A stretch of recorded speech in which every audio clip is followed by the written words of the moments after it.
esteatosis en parches y la pancreatitis crónica se relacionaban. Cuando comparamos entonces las alteraciones del hígado, nos dimos cuenta que al presentar esteatosis pancreática difusa en parches o moteada o mixta, veíamos el color amarillo es esteatosis hepática. Y nótese cómo la esteatosis hepática se presenta en diferentes proporciones dependiendo del patrón que tenga el paciente. Igualmente, cuando veíamos enfermedad hepática severa, inclusive, y veíamos esteatosis hepática severa, la esteatosis severa se relacionaba con la esteatosis severa del páncreas. Es decir, que hay un grupo de pacientes que mantienen infiltraciones grasas de ambos órganos en forma severa y es proporcional. En esta tabla vemos el comportamiento del peso y si nos movemos hacia la izquierda, o sea, de aquí donde dice normal hacia acá es obesidad de tercer grado, y la banda roja es el patrón mixto, que es el patrón donde hay una esteatosis en parche con pancreatopatía crónica. Por ende, logramos determinar inicialmente que los factores de riesgo identificados en un análisis multivariado era la hepatopatía mixta, el hipotiroidismo y el tabaquismo. Y esos fueron los primeros hallazgos epidemiológicos que encontramos. Otros factores asociados eran la hepatopatía crónica, el antecedente familiar de diabetes, mellitus, la hipertensión arterial, la edad y el índice de masa corporal. Posteriormente decidimos analizar el grupo grande de pacientes y cuando analizamos el grupo grande de pacientes, fíjense, 556 pacientes contra 525 y un grupo de 82 casos y 72, veíamos que efectivamente se mantenían como factores importantes el sexo masculino, la esteatosis hepática, la pancreatitis aguda que hubiese pasado de más de 2 meses, la hepatopatía crónica y la pancreatitis aguda reciente y el índice de masa corporal. Volvimos a analizar otros datos y veíamos exactamente los mismos hallazgos, sobre todo el índice de masa corporal por encima de 30. Y cuando veíamos los síntomas en este grupo mayor de pacientes, veíamos claramente que se mantenía la dispepsia, se mantenía la pancreatitis aguda sin etiología aparente, se mantenía la pancreatitis recurrente, es decir, que los resultados de un primer grupo eran consonos con los del segundo grupo. Igualmente veíamos cómo algunos pacientes de estos presentaban ictericia, algunos pacientes de estos presentaban ya un cáncer. Y este era el grupo de dispepsia, el de pancreatitis aguda y el de probable pancreatitis. Al final, cuando analizábamos los patrones, nos dábamos cuenta que, por ejemplo, habían pacientes que tenían los patrones más importantes estaban en la cabeza y pareciera que más del 90% de pacientes ya tenían la cabeza del páncreas alterada y que esta alteración fuese de la cabeza hacia el resto del páncreas. Aquí, por ejemplo, vemos una imagen de páncreas difuso y como ustedes ven, no se puede ver la vena porta. Cuando los pacientes tienen una infiltración muy severa, uno no puede ver la vena porta, uno no puede ver a veces ni siquiera la vena mesentérica en cortes de la cabeza. O por ejemplo, en este paciente donde vemos claramente el patrón en parches, en donde hay áreas redondeadas blancas y áreas redondeadas negras. O por lo menos en este paciente donde vemos el patrón algodonoso, donde las imágenes son redondas blancas. Ya en movimiento, aquí, para terminar, quiero que vean claramente que esto es una esteatosis con esteatopancreatitis y fibrosis, un paciente de 32 años, no es un señor mayor. Posteriormente, aquí al lado, podemos ver cómo otro paciente que tiene la misma enfermedad tiene un cáncer de 1 centímetro dentro de esa patología y básicamente se encuentra al observar cómo se separan los tractos y muchas veces se dilata la vía biliar o se dilata el conducto de Wilson y es importante poder encontrar ese cáncer dentro de esa pancreatopatía. Y finalmente tenemos esta imagen donde ya hemos llegado tarde al paciente y ya el paciente tiene un cáncer de 3 centímetros donde estamos haciendo una biopsia para hacer un diagnóstico histopatológico. Estos son algunos trabajos que hemos publicado y que están en la literatura y como verán, los trabajos de esteatosis siempre tienen más interés hoy en día y ya hay trabajos que han sido leídos por más de 7.000 personas. Todas estas son fotos de páncreas que tienen más o menos algunos la misma edad y como verán, todos son diferentes, mas todos están hechos por el mismo operador y con la misma calibración. Es decir, que la próxima vez que usted vea una tomografía y vea 100 tomografías que dicen páncreas normal, yo les aconsejo que no le crean a la tomografía, porque no pueden haber 100 páncreas consecutivos completamente normales en los seres humanos. Por último, la hipertensión, el índice de masa corporal y el hígado graso estuvieron presentes en los grupos en forma significativa. La ecoendoscopia sugiere que existe una relación entre esteatosis y síndrome metabólico. Igualmente permite una evaluación rigurosa de la topografía y de la severidad de la esteatosis. Todo esto comenzó cuando hace más de 10 años yo vi esta diapositiva y surgió una inquietud mía de por qué no el páncreas podía tener el mismo problema que el hígado. El problema del hígado es un problema que tiene ya más de 30 años estudiándose y hoy en día todas esas cirrosis criptogénicas no son ninguna cirrosis criptogénica, sino son cirrosis por esteatosis. Y hoy en día la enfermedad hepática grasa está siendo cada vez más estudiada y es lo que llamamos la enfermedad no alcohólica. Nosotros nos atrevimos a tratar de pensar por qué pasa esto. Y básicamente pensamos en que en la medida en que hay esteatosis, el paciente puede tener un patrón en parche, un patrón difuso o un patrón moteado, y que el paciente presenta resistencia a la insulina con el tiempo, sobreañadido presenta a veces elevación de amilasa y lipasa, a veces signos de inflamación crónica, y presenta este patrón mixto A que hace brotes de pancreatitis aguda a veces, no siempre, o dolor abdominal crónico. También puede presentar el patrón mixto B y esto podría entonces generarse la pancreatopatía y finalmente un cáncer de páncreas. Hoy en día sabemos, y yo me atrevería a decir que la mitad de los cánceres de páncreas son por quistes que se malignizan, pero la otra mitad de cánceres de páncreas están relacionadas con páncreas alterados previamente. De hecho, cuando miramos el resto del páncreas, nos damos cuenta que los páncreas no son normales.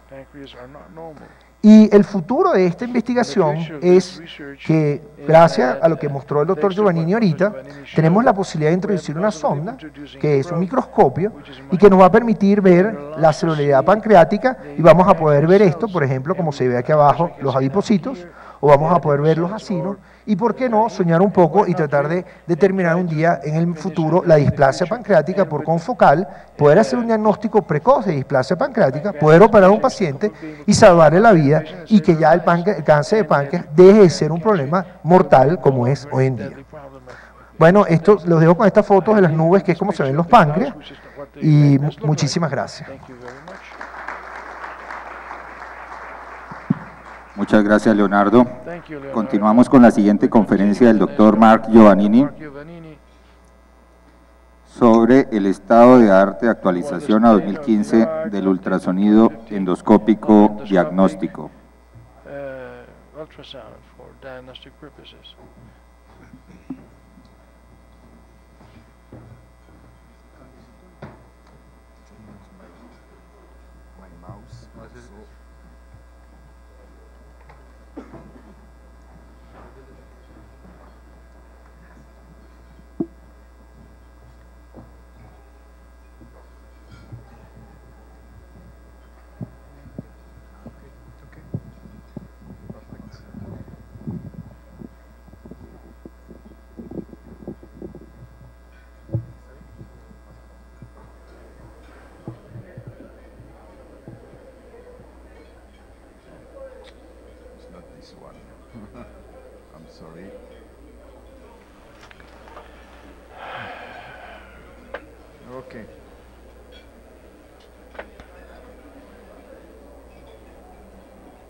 Vamos a hablar del uso diagnóstico de los nuevos avances en el 2015 y yo les voy a mostrar también, el norte les mostró el primeros avances que fue el uso de la microscopía confocal, y voy a concentrar mi charla en principalmente la elastografía con endocontraste, y estas dos técnicas nuevas nos permiten obtener una caracterización tisular, y esto es muy útil especialmente en caso de unos prediagnósticos inconcluyentes. ¿Qué es el principio de la elastografía? Es una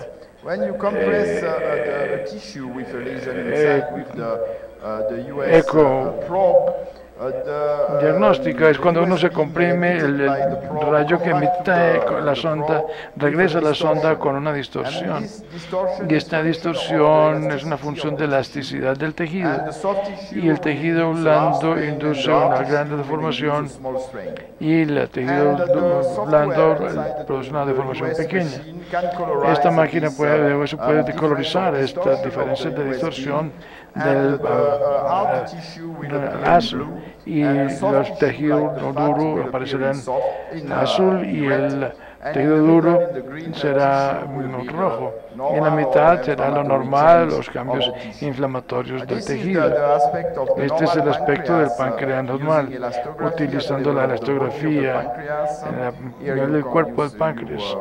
Aquí vemos el páncreas con la vena y las arterias plénicas. No, la elastografía con el tejido del páncreas es muy blando, o es más blando que el tejido circundante.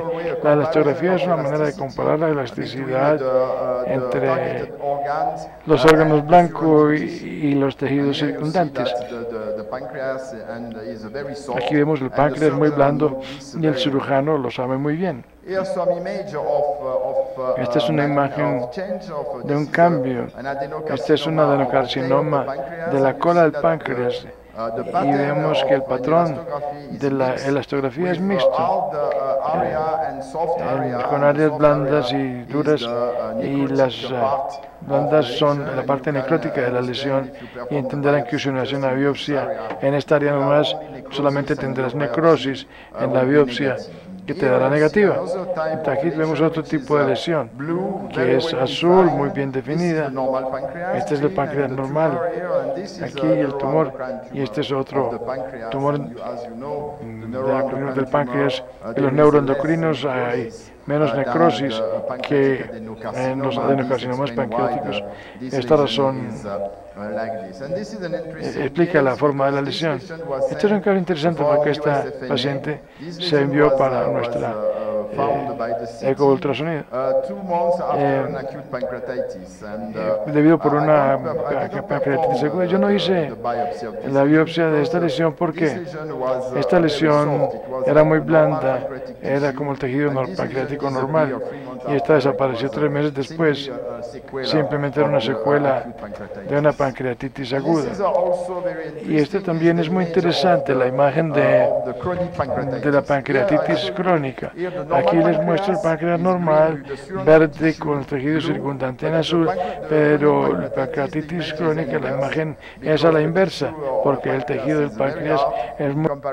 En comparación del tejido circundante, observamos aquí probablemente la parte del examen más sencillo es hacer el diagnóstico de la pancreatitis crónica temprana. En cuanto al tumor, necesitamos tener una visión con datos objetivos para poder hacer la determinación del carácter tumoral de la lesión. Este es el motivo por el cual nosotros desarrollamos lo que llamamos elastografía de segunda generación, no solamente para tener coloraciones, sino relaciones entre el tipo de tumor como al final del páncreas, el tejido circundante. Aquí van a ver esta persona de 25 años de edad. Esta región está más dura que el tejido circundante. Si miramos el artículo publicado en la literatura, y fue publicado en una excelente revisión, fue publicado el artículo de Iglesias en Gastroenterology. Este artículo de Japón fue publicado en GI, y podemos observar que la meta era tratar de establecer la diferencia entre malignidades y masas inflamatorias en el páncreas utilizando elastografía. El equipo de España, la relación de adenocarcinoma era 26. Para la masa inflamatoria era 6, pero era totalmente diferente para los resultados de Japón. Y podemos observar que en el mismo paciente en España, tiene un adenocarcinoma. En Japón, el paciente puede tener una pancreatitis utilizando la imagen de elastografía. Esto lo explicamos porque nosotros no utilizamos la misma técnica, el mismo tamaño de la región de interés, y podemos observar que esto es muy importante, puesto que este debe ser de la misma superficie, el mismo tamaño colocado al mismo nivel, porque esto nos va a inducir un sesgo y una medición completamente falsa. Nosotros hemos desarrollado entonces la tercera generación de la elastografía, que se ha llamado el histograma de relación, que está mucho más cercano del FibroScan que ustedes utilizan para la evaluación de la fibrosis hepática. Utilizando esa tabla de histograma de relación podemos entonces lograr hacer una mejor comparación de dos regiones de interés y viendo la elasticidad tisular,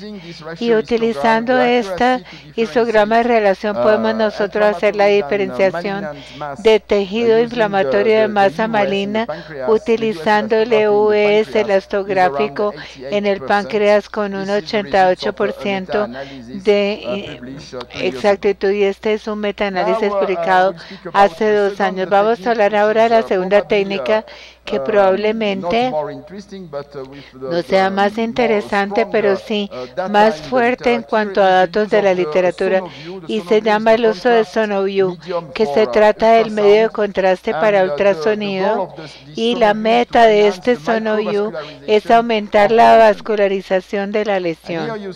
Y aquí podemos ver que la inyección de Sonoview se hace con un aumento alrededor del tumor, y podemos observar que no hay aumento acá de la lesión. Esto es lo que se llama el orificio negro, con el aumento del tejido circundante del área pancreática normal alrededor. Esta es una imagen típica de un adenocarcinoma. Si vemos esta masa en la cabeza del páncreas, vamos a observar que esta lesión tiene un aumento enorme. Vemos aquí el enorme aumento completamente diferente del anterior, y este aumento con un lavado rápido es típico de un tumor neuroendocrino, pero también en esta lesión podemos observar un adenocarcinoma, pero tenemos aquí un aumento. Este es el aumento donde tenemos un área quística hipoecoica dentro de la lesión, que es una metástasis de un cáncer renal. También tenemos datos que podemos comparar. Vamos a ver la absorción del medio de contraste en el páncreas normal y en el tumor, y vamos a ver aquí para el adenocarcinoma esta curva, que es la curva del páncreas normal, y esta es la curva plana del adenocarcinoma. Cuando tenemos esta curva, la roja es la lesión. Aquí tenemos el valor predictivo positivo para el diagnóstico de adenocarcinoma con este tipo de curva, que tenemos alrededor de un 96%, y para el neuroendocrino lo inverso. Para el neuroendocrino tenemos una absorción rápida de parte del tumor, y la curva es muy alta, y la curva es superior a la curva de la absorción del páncreas normal. Pero también es importante para la diferenciación del nódulo mural para poder tomar decisiones. Este no es un nódulo mural, este sí es un nódulo mural. Este es una acumulación de moco muy grande, pero tenemos que hacer la diferenciación de las imágenes. En el EUS hemos encontrado con la inyección de Sonoview se puede hacer.